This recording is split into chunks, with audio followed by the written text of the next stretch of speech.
Në zemër të Shkodrës, qyteti me rëndësi historike dhe kulturore, po luej një dramë fshehtë dhe mizore. Në këtë mjedis ku aleancat dhe lidhjet ndërtoheshin brenda natës për interesa të ndryshme, ndërsa armiqësitë trashëgoheshin dhe zgjasnin për vite me radhë, një konflikt i heshtur por thellësisht i përgjakshëm arriti të helmojë strukturat sociale dhe të sigurisë së një qyteti të tërë. Përplasja e fuqishme dhe e vazhdueshme mes grupit Bajri dhe familjes Lici, dy emra të njohur dhe me ndikim të madh në botën e krimit të organizuar, u shndrua gradualisht në një prej kapitujve më të errët dhe më të dhunshëm të historisë kriminale në Shqipërinë Veriore, duke treguar qartë se si vepronte krimi në këtë rajon. Kjo sag dhune u shoqërua me një zinxhir ngjarjesh që përfshinin vrasje të porositura me gjak ftohtësi, atentate të guximshme dhe të planifikuara, zhdukje të provave kyçe dhe një atmosferë terrori që i detyroi dëshmitarët të heshtnin duke penguar vendosjen e drejtësisë. E gjithë kjo kulmoi në një hetim i cili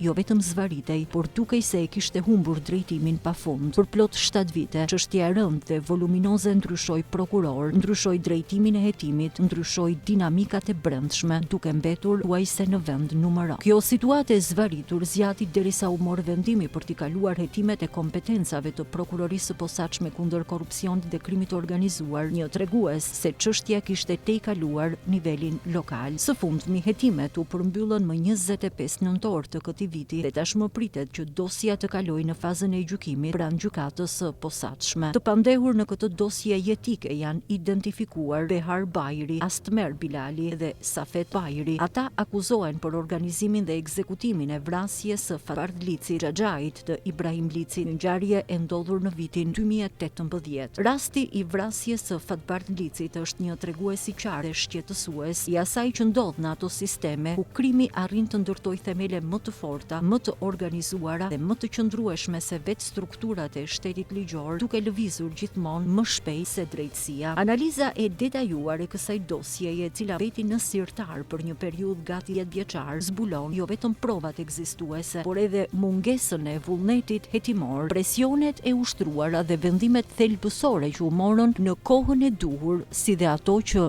nuk u morën kurrë. Është zbuluar se si përplasja shkatërruese mes Bajri Lici arriti të trondis thellë qytetin e Shkodrës, si ndikoi ky konflikt direkt në strukturat e sigurisë dhe si u bë një shembull i hidhur i pandëshkueshmërisë. Ky udhëtim i thelluar në dosje është një zbulim në territorin e heshtjes së detyruar, frikës së përhapur dhe marrëveshjeve të padukshme kriminale që vepronin nën sipërfaqe. Në qendër të këtij konflikti që tronditi aq shumë Shkodrën, fshihen detajet e miqësive të shkelura dhe tradhtit e ndërlikuara me pasoja fatale. Miqësia e dikurshme dhe besimi i Ibrahim Licit me Astmer Bilalin dhe Behar Bajrin, dikur e fortë, duket se u kthye në një armiqësi të pakthyeshme. Ajo që fillimisht ishte një lidhje besimi e ndërsjellë, u shndrua në një lojë manipulimi të kujdesshëm nga Behar Bajri, i cili konsiderohet ideatori kryesor. Ai, duke përdorur një telefonat të planifikuar me kujdes, vendosi të nxjisë zemërim dhe dyshime mes Ibrahim Licit dhe Astmer Bilalit, duke u siguruar që çdo fjalë të dëgjohej nga palët dhe të keq kuptohej qëllimisht. Kjo strategji shkatërroi miqësinë, tradhtoi besimin dhe ngriti tensionin në një pikë të pakthyeshme. Përplasja e dikurshme mes shokëve kulmoi tragjikisht me vrasjen e xhaxhait të Ibrahim Licit.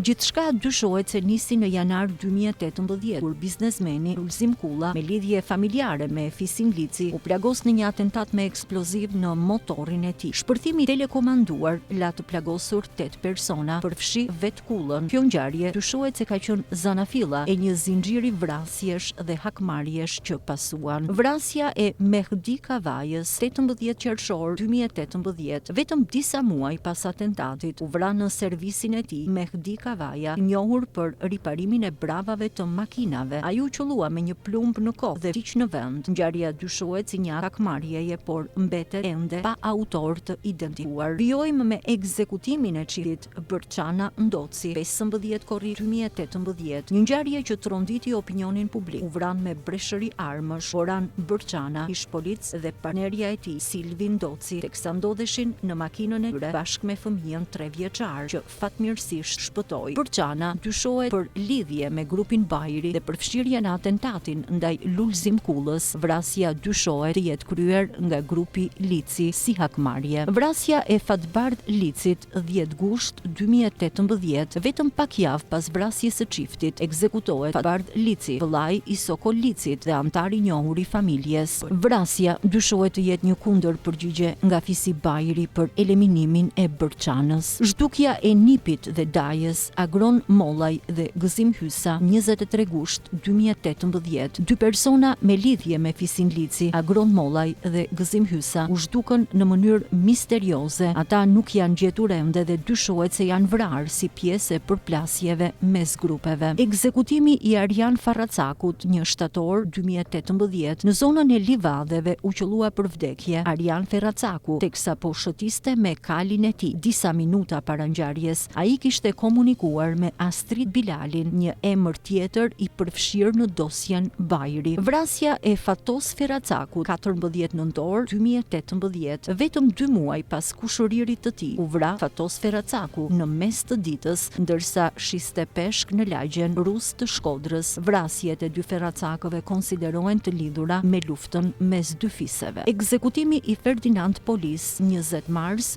2019. Ferdinand Polia u vra me 20 plumba në një atentat që, sipas hetimeve, nuk lidhet me konfliktin Bajri Lici, por me një çështje kriminale në Itali. Masakra ndaj Astrid dhe Brahim Bilali, 30 mars 2019. Dy vëllezërit Astrid dhe Brahim Bilali u vran në hyrje të shtëpisë së tyre me Kalashnikov. Ata ishin babai dhe xhaxhai i Astmer Bilalit, pokstier dhe antar i grupit Bajri, i arrestuar më vonë. Ngjarja u hetua si pjesë e përplasjeve së grupeve. Operacioni Metamorfoza, shtator 2019. Pas valës së gjatë të krimeve, policia dhe prokuroria goditën grupin Bajri, duke arrestuar 12 persona në Shqipëri dhe disa vende të tjera të Bashkimit Evropian. Ndër të arrestuarit ishin Astmer Bilali, Behar Bajri dhe persona të tjerë me rekorde kriminale. Vijojmë me vrasja e Endri Mustafës, viti 2021. Një tjetër atentat me prapavi mafioze ndodhi në maj të vitit 2021, kur u vra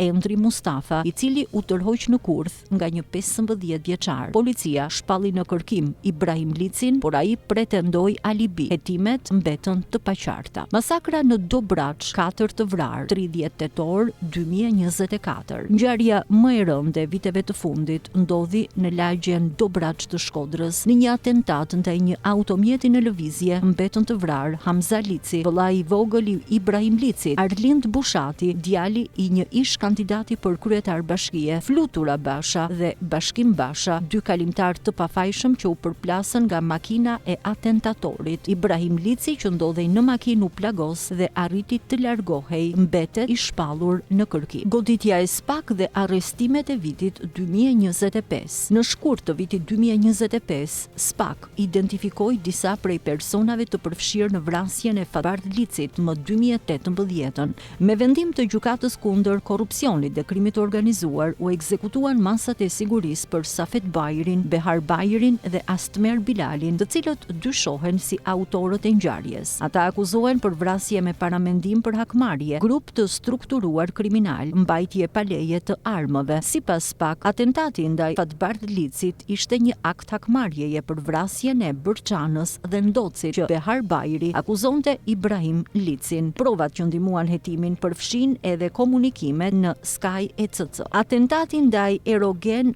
Brajovic, 2 të vrarë, 8 shtator 2025. Ngjarja e fundit që dyshohet se është e lidhur me përplasjen mes licëve dhe bajrave është ajo e SH-s. Rakip Gila u plagos dhe u shpall në kërkim. Krau i djathtë i Ibrahim Licit, Barush Bregu. Dyshohet se Bregu siguroi të gjitha mjetet e nevojshme për të realizuar vrasja e njeriut të bajrave Erogen Brajovic mëngjesin e 8 shtatorit në një lokal pranë bashkisë Shkodër. Policia Policia e Shkodrës zbuloi edhe bazën e tyre kriminale ku fshieshin armatimet, dronë të shumt, municione e maska, të cilat rezultojnë të jenë një zonje që jeton në Turqi, hallës së Ibrahim Lici, të shumë kërkuarit nga policia. Siç e thekson edhe prokuroria e posaçme në dosje, ideatori kryesor i këtij krimi ishte Behar Bajri. Vrasja është planifikuar, përgatitur dhe organizuar nga 3 personat nën hetim, në drejtimin e Bajrit për qëllime që shtriheshin përtej një akti të thjeshtë. Motivacioni ishte i dyfisht, jo vetëm hakmarrja për vrasjen e mikut të tij të ngushtë, ish polici Boran Bërçana dhe partneres së Silva Ndoci, e ndodhur më 15 korrik 2018, por edhe për shkak të konflikteve të thella dhe të vazhdueshme për zotërim territori nëpërmjet këtyre 2 familjeve të fuqishme që veprojnë dhe kanë aktivitete kriminale në qytetin Shkodër. Përplasjet ndërmjet 2 grupimeve kriminale nuk lindën brenda NATO-s, ato ishin frut i një periudhe të gjatë ku krimi i organizuar kishte shtrirë rrënjë të qëndrueshme në Shkodër, duke krijuar një ekuilibër të brisht dhune mes bandave që luftonin për zona influence, kontrollin e tregtisë së drogës, pastrimin e parave, borxhet e mëdha dhe lidhjet me struktura më të larta kriminale. Sipas hetuesve të asaj kohe, lidhjet me strukturat e larta kriminale, hetuesit e asaj kohe thonë se përplasja nisi konkretisht pas një konflikti mbi zonat e influencës, i shoqëruar me ndërhyrje direkte për tregun e paligjshëm të lojrave të fatit. Një debat i thjeshtë, një fyerje apo një kërcënim i ndërsjellë mjaftonte që armët të flisnin, edhe kur armët flasin në Shkodër, rrallë ndodh të flasin vetëm një herë.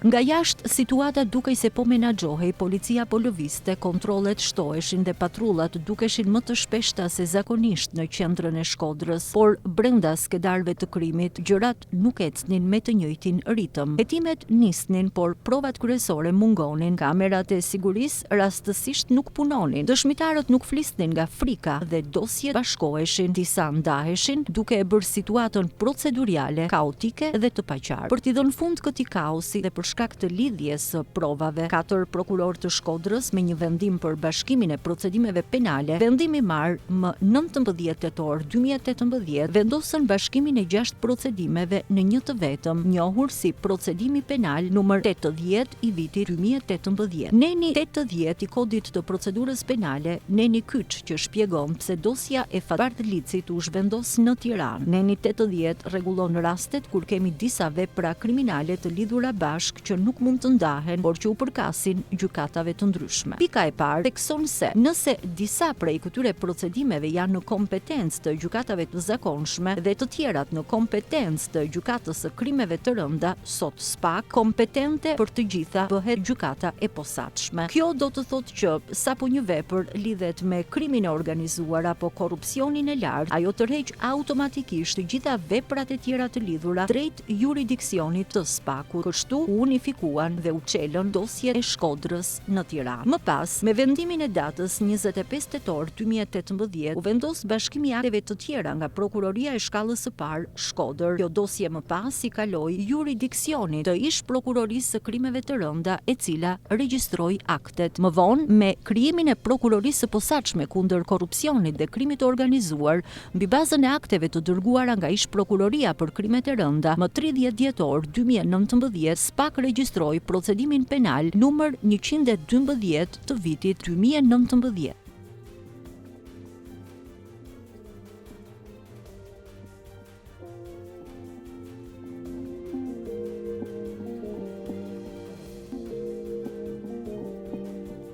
Në kuadër të këtij procedimi penal, Prokuroria e Posaçme urdhëroi regjistrimin në regjistrin e njoftimit të veprave penale të emrave të shtetasve Behar Bajri, Astmer Balili dhe Safet Bajri si të dyshuar për kryerjen e veprave penale, vrasja me paramendim në dëm të viktimës Fatbart Lici, kryer në formën e veçantë të bashkëpunimit atij të grupit të strukturuar kriminal, grupi strukturuar kriminal dhe kryerja e veprave penale nga organizata kriminale dhe grupi strukturuar strukturuar kriminal. Këto procedime penale bëjnë fjalë për disa vrasje dhe rrëmbime të kryera të ndodhura në qytetin Shkodër përgjatë vitit 2018, të cilat dyshohet se janë kryer në kuadër të konflikteve të hershme ndërmjet familjeve Bajri dhe Lici. Konkretisht, më 15 i shtatit 2018 në bulevardin Bujar Bishanaku, Lagjia Naim Gjulbegu, poshtë pallatit numër 1050 Shkodër, brenda automjetit tip Mercedes-Benz me targa A006HA janë gjendur të vrarë me armë zjarri shtetasit Boran Bërçana dhe Silva Ndoci. Ata janë vrarë në kohën që veheshin për në banesën e tyre, ku nga pamjet filmike të marra nga vendi i ngjarjes rezulton se vrasja është kryer nga një person i cili është afruar në momentin që ata kanë parkuar mjetin pranë banesës dhe ka qelluar në drejtim të tyre me armë zjarri automatik duke ju shkaktuar vdekjen. Pas kryerjes së vrasjes, personi është larguar me vrap. Sipas proces verbalit të këqyrjes së pamjeve filmike të marra nga vendi i ngjarjes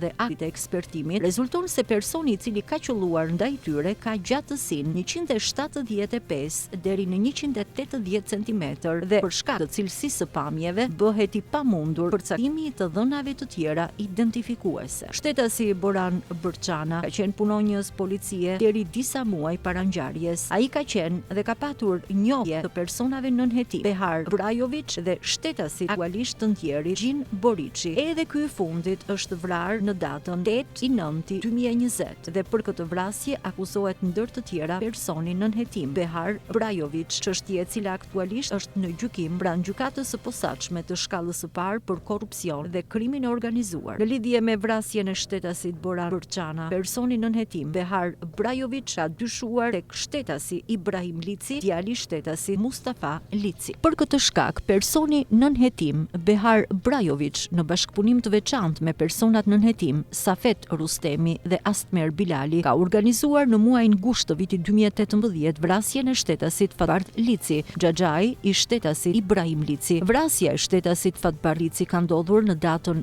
10/8/2018, ekzekutimi i cili është kryer nga personat nënhetim Astmer Bilali dhe Safet Rustemi, ku ekzekutuesi drejt për drejt i tij dyshohet të ketë qenë personi nënhetim Astmer Bilali. Personat nënhetim Behar Brajovic dhe Safet Rustemi provohet të kenë qenë në Tiranë në datën 9/8/2018 në shoqërinë e shtetasve Gjin Boriçi, Denis Brajovic, Arjan Zogaj e Erja Ago, ndërsa personi nënhetim Astmer Bilali ka qenë në Velipoj, Shkodër. Personi nënhetim Safet Rustemi gjatë darkës i ka komunikuar Astmerit të shkonte në Tiranë dhe ai është nisur nga atje në drejtim të Tiranës. Gjatë kësaj kohe, personat nënhetim Behar Brajovic e Astmer Bilali janë përfshirë në komunikime të vazhdueshme me shtetasin Ibrahim Lici, ku ka patur debat ndërmjet këtyre të fundit. Kjo pasi shtetasi Ibrahim Lici e ka akuzuar Astmer Bilalin se ka vjedhur rikat e shtetasit Arjan Zogaj. Në orët e para të mëngjesit, personat nënhetim Safet Rustemi, Astmer Bilali dhe Erja Ago, e dashura e personit nënhetim Safet Rustemi, janë nisur drejt Shkodrës me dy automjete, njëri i markës Benz me targ A989TE në përdorim të personit nënhetim Safet Rustemi dhe tjetri i makinës Volkswagen me targ AA383PN në përdorim të shtetasit Denis Brajovic. Në orën 06:11 ata kanë qenë duke kaluar në Lezhë. Personat nënhetim Safet Rustemi dhe Astmer Bilali kanë shkuar në Shkodër, ku ata kanë përdorur një mjet të vjedhur të markës Benz ngjyrë gri me targa AA760FZ. Ata janë afruar tek vendi ku ndodhej lokali me qira i shtetasit Sokol Bici, ku çdo ditë pothuajse në të njëjtën orë shkonte dhe pinte kafe vllai i tij, viktima Fatbar Lici, xhaxhai i Ibrahimit. Viktima ka qenë i ulur jashtë lokalit dhe pasi automjeti është afruar pranë tij, nga dera e pasagjerit ka zbritur, dyshohet personi nënhetim Astmer Bilali, i cili ka qelluar me armë zjarri në drejtim të tij duke e lënë atë të vdekur. Më pas, mjeti është larguar në drejtim të zonës së Dobraçit, ka hyrë në njërin nga kthesat ku ndodhet lokali i familjes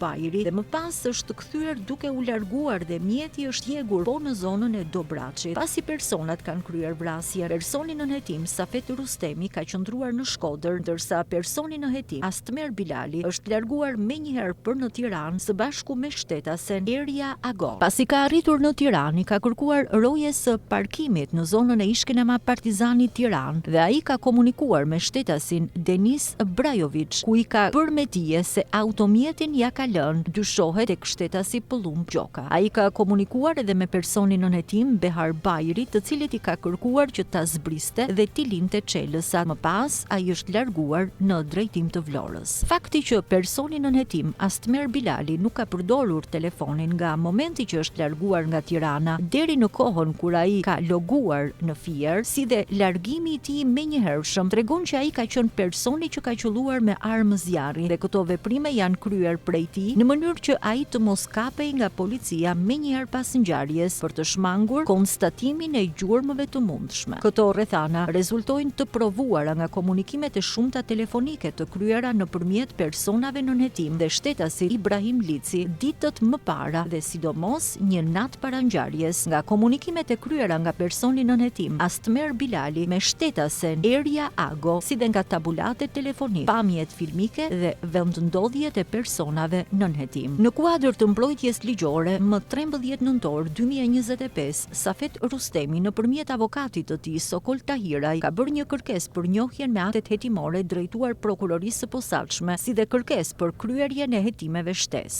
Ndërto, kërkohej marrja e një kampioni të ADN-s së Safet Bajri për ta krahasuar me provat e gjetura në vendin e ngjarjes, si dhe kryerja e një akt ekspertimi të pamjeve filmike për të përcaktuar nëse ai identifikohet në vend ngjarje. Këto veprime shmoheshin të rëndësishme nga mbrojtja për të sqaruar pozitat e klientit. Tahira i ka paraqitur si argument në rekurs edhe faktin që klienti i tij, Safet Bajri, nuk është pyetur asnjëherë për çështjen hetim gjatë kohës që mbahej në paraburgim për një çështje tjetër. Ndërkaq, avokati pretendon se më 24 gusht 2025 është kërkuar zgjatja e hetimeve për të siguruar prova. Nga ana tjetër, ishte dashura e Safet Bajri, Erja Ago, e cila akuzohet nga SPAK për përkrahje të autorit krimit, u lirua nga gjykata e posaçme e apelit më 20 nëntor 2025, që i ndryshoi masën e sigurisë nga arrest në burg në arrest në shtëpi, pavarësisht dyshimeve se drejtoi një nga automjetet e përdorura për vrasje. Sokol Tahiraj shprehet se klienti Safet Bajri nuk rezulton nga të përdorur asnjë platformë, qoftë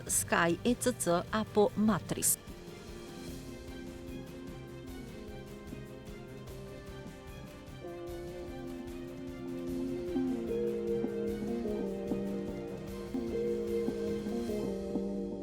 Personat nën hetim dhe shtetasi Ibrahim Lici kanë qenë në përgjim për shkak të ngjarjes së ndodhur më 15/7/2018 dhe njëkohësisht kanë qenë në përgjim dhe vëzhgim në kuadër të një procedimi penal që po hetohej nga ish prokuroria për krime të rënda, i dërguar për kompetencë më pas në Shkodër me numër 279 viti 2018, hetim nga proces verbale Safet e vëzhgimit të personave nën hetim në datën 06/8/2018. Personi është konstatuar me automjetin me targ AA 989TE tip Mercedes-Benz ngjyrë bardhë, mjet i njëjtë me atë të konstatuar në vendin e ngjarjes. Ai është konstatuar në shoqërinë e personit tjetër nën hetim Astmer Bilali dhe Erja Ago. Sipas procesverbaleve të vëzhgimit në 8/8/2018 rezulton që personi nën hetim Behar Brajovic ka qenë në spitalin ushtarak dhe aty ka shkuar dhe shtetasi Denis Brajovic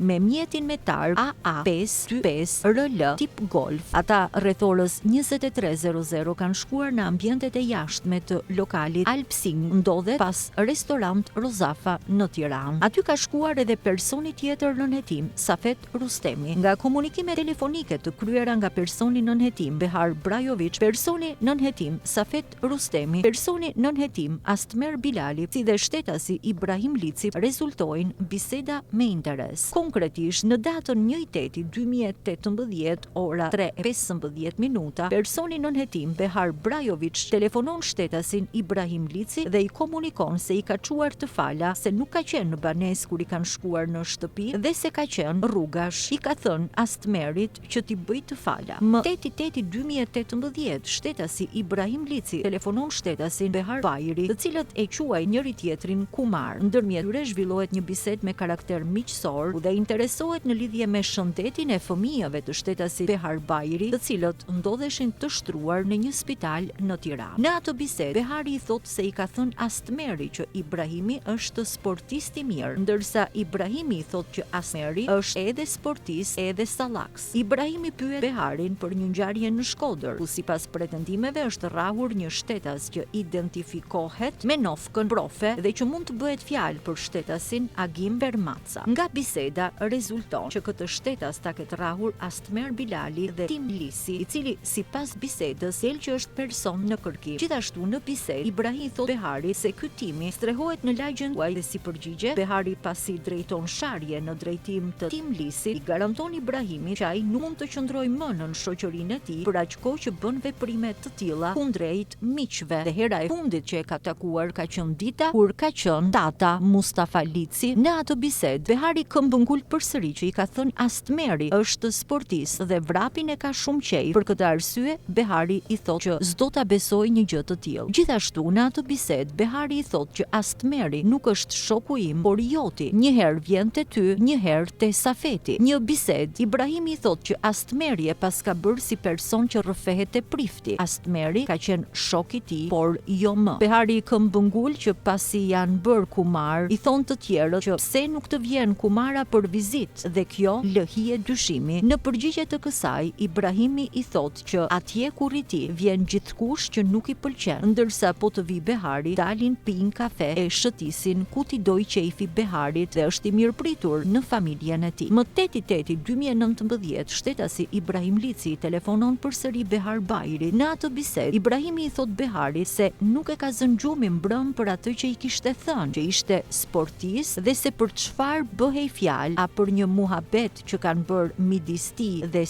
Sirian Aliaj. Behari ja konfirmon që po, për të bëhet fjalë, por më mirë ta lër atë muhabet pasi është një gjë kot. Në vazhdimsi të kësaj bisede të përftuar, Ibrahimi këmbëngul duke i thënë që në lidhje me këtë bisedë që është pyetur dhe është betuar, i vjen keq që vazhdon të mos ketë besim, pasi janë kumari dhe duhet t'ja kenë besën njëri tjetrit dhe s'duhet të lejojnë njerëz të tjerë të futen me i prish marrëdhënie. Në këtë bisedë, Behari i bën të ditur Ibrahimit që i shoku i tij, Astmer Bilali, gjatë kohës që rrihte profen, shante me fjalë shumë të rënda në drejtim të dikujt që sipas Beharit adresoheshin në drejtim të Sokolicit dhe fisit të tij. Ibrahimi e garanton Beharin që Astmeri nuk mund të shante fisin e tij pasi e njeh mirë se kush dhe çfarë përfaqëson Astmeri, pasi ai ishte shumë i vogël dhe ai e kishte filluar karrierën me vjedhje rikash dhe mund të arrijë të rrihet me grushta. Kaq mundet ai, nuk mund të bëj më tepër. Por pavarësisht këtyre gjërave, prap i vinte keq për Astmerin pasi e kishte pasur shok dhe s'ia donte të keqen. Behari e sqaron se Astmeri nuk është shoku i, por i Safet Rustemit. Në atë bisedë, Behar Bajri vihet në dieni se tikat e vjedhura kanë qenë të shtetasit Arjan Zoga.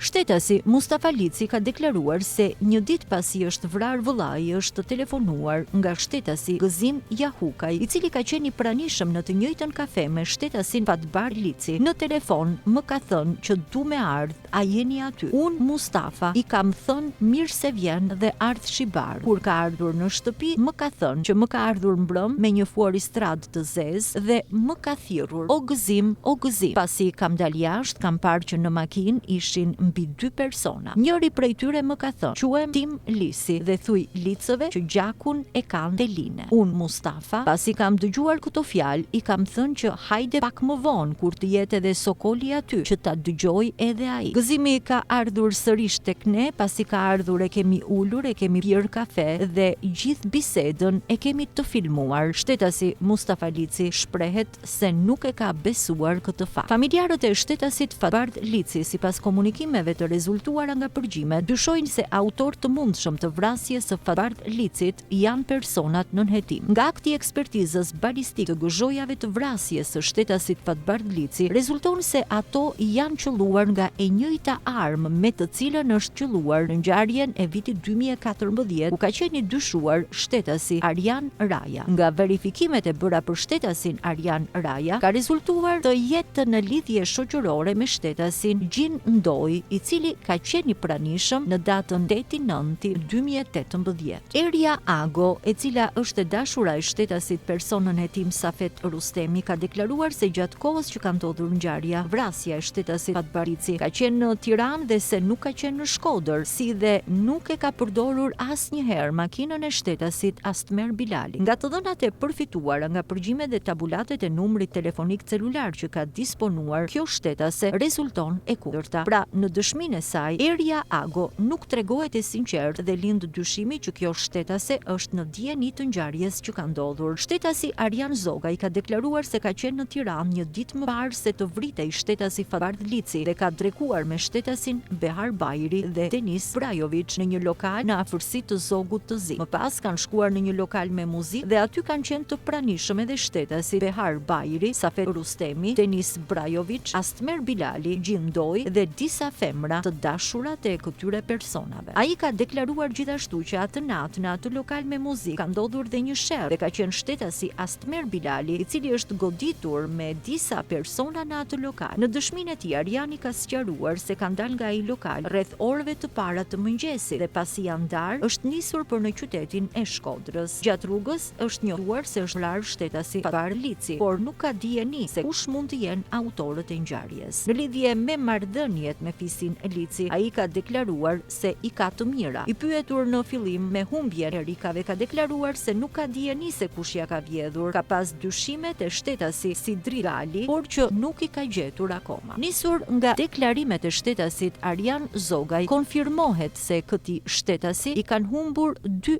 rika dhe se dyshimet i ka pas se shtetasi Sidrit Gali, ndërsa nga transkriptimi i bisedës së zhvilluar midis shtetasve Behar Bajri dhe Ibrahim Lici, flitet se vjedhjen e ka bërë shtetasi Astmer Bilali. Gjithashtu, ky deklarim sqaron faktin që kanë drekuar dhe janë takuar më pas me shtetasit e mësipërm dhe kanë qëndruar deri në orët e para të mëngjesit në lokal me muzikë, por mohon faktin të kenë pasur biseda në lidhje me humbjen e rikave. Pra, mohon faktin që humbja e rikave të tij ishin edhe piknisja e debateve të ashpra midis shtetasve Astmer Bilali dhe Ibrahim Lici.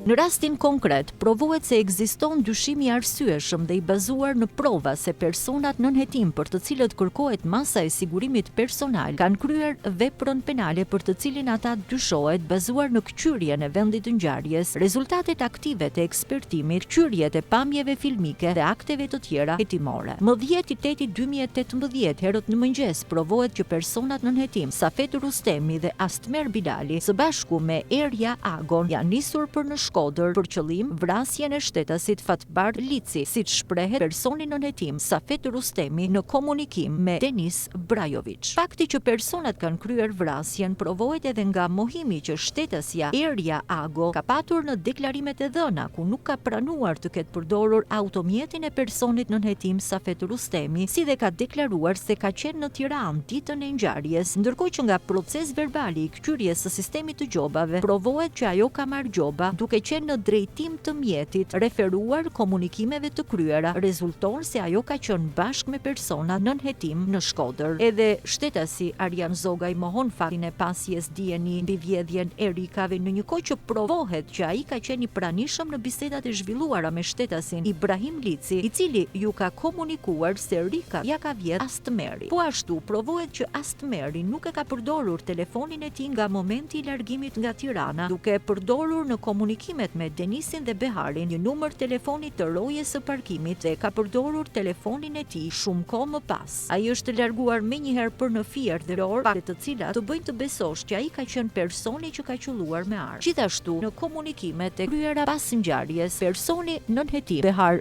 Brajovic përpiqet t'ia hedh fajin personave të tjerë në lidhje me ngjarjen, sjellje kjo e vazhdueshme e tij e përsëritur edhe në rastin e vrasjes së shtetasit Gjin Boriçi 2 vjet më pas. vras. Ai referuar komunikimeve të kryera në platformën Sky ja hedh fajin shtetasit Ibrahim Lici, pasi e lidh me 2 vjetorin e vrasjes së shtetasit Fatbar Lici. Po ashtu, sipas komunikimeve të kryera, provuhet që ai kërkon ta vras shtetasin Ibrahim Lici dhe kërkon të marrë hak për vrasjen e shtetasit Boran Bërçana. Sa më sipër, duke analizuar mënyrën e të vepruarit dhe organizimit të tyre, rezulton se kjo vepër penale është të kryer në kuadër të grupit të strukturuar kriminal. Kjo pasi vrasja është planifikuar, përgatitur dhe organizuar nga persona nënhetim në drejtimin e personit nënhetim Behar Brajovic për qëllime jo vetëm të hakmarrjes për vrasjen e shtetasit Boran Bërçana, por edhe për shkak të konflikteve për zotërim të territorit ndërmjet 2 familjeve që veprojnë e që kanë aktivitet në qytetin Shkodër. Përfundimisht, dosja e vrasjes së Fatbar Licit është një tregues i qartë i asaj që ndodh kur krimi ndërton themele më të forta se shteti. 7 vite hetime duket se më në fund do të sjellin drejtësinë e munguar. Ndonse ishin të njëjtat prova, të njëjtat përgjime, të njëjtat filmime e dëshmi të mbledhura nga policia dhe prokuroria Shkodër, fati i kësaj dosjeje pas 7 vitesh pa përgjigje sot është në duar e SPAK dhe gjykatës së posaçme. Në Shqipëri, shpesh krimi arrin kulmin atëherë kur drejtësia ngec.